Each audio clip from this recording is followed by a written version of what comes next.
Bonjour à toutes et à tous. Alors, tout d'abord, toutes mes excuses pour cette voix un peu éraillée, un peu cassée. Hier, j'étais sur le parcours du marathon de Paris pour encourager toutes les marathoniennes et tous les marathoniens qui étaient sur la distance. Donc voilà, j'en paye le prix comme eux, on paye le prix musculairement aujourd'hui. Pour moi, c'est un peu moins difficile puisque je peux quand même descendre les marches normalement. Voilà, petit clin d'œil.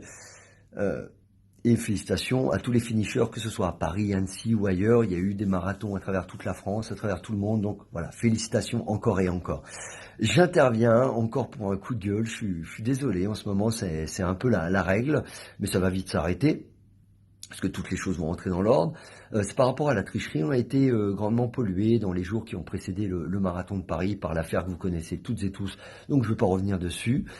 Mais simplement par un nouveau cas avéré de tricherie à un niveau beaucoup moindre qui m'a été révélé ce matin par un de mes athlètes, hein, pour être concret, parce que notamment ça concernait une des athlètes du groupe qui s'était classée 15e féminine et 3e Master 1 femme.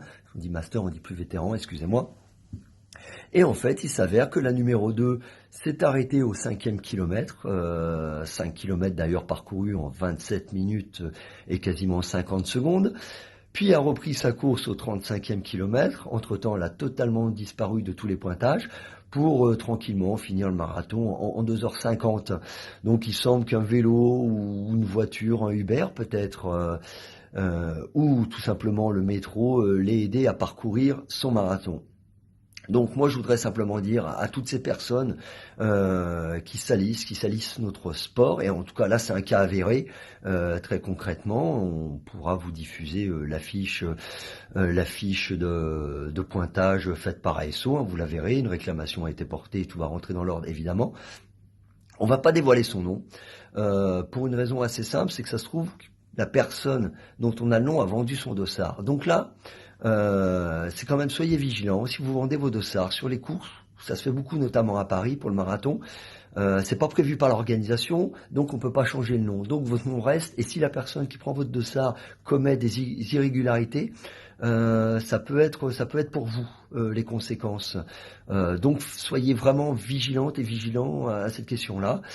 Et je voudrais simplement dire à toutes ces personnes, ces quelques personnes, parce que toutes c'est un peu beaucoup, mais ces quelques personnes qui trichent, soyez honnêtes avec vous-même, parce que c'est à vous que vous mentez, et voilà, et vous salissez notre sport, et à un moment il y en a marre. Il y a eu des milliers de personnes qui hier se sont entraînées des mois durant, ont souffert réellement, ont pris du plaisir, mais ont également souffert pendant 42 km, 195 mètres, et eux méritent tout notre respect, toute notre admiration, et méritent tous les applaudissements, les encouragements qu'on leur a donnés, et le fait qu'on n'ait plus de voix pour certains, comme moi aujourd'hui, voire des ampoules aux mains, ça doit arriver certainement.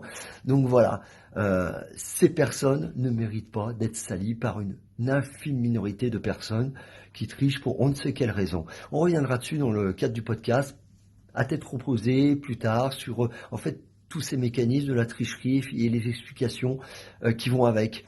Mais voilà, donc un petit coup de gueule, vous ne passez pas inaperçu. On finit toujours par vous repérer, c'est dommage pour vous, mais c'est tant mieux pour les gens honnêtes qui s'entraînent toute l'année pour ce fabuleux objectif et qui arrivent au bout d'eux-mêmes et qui se dépassent proprement et légalement. Donc voilà, faites attention et soyez vigilants. À bientôt.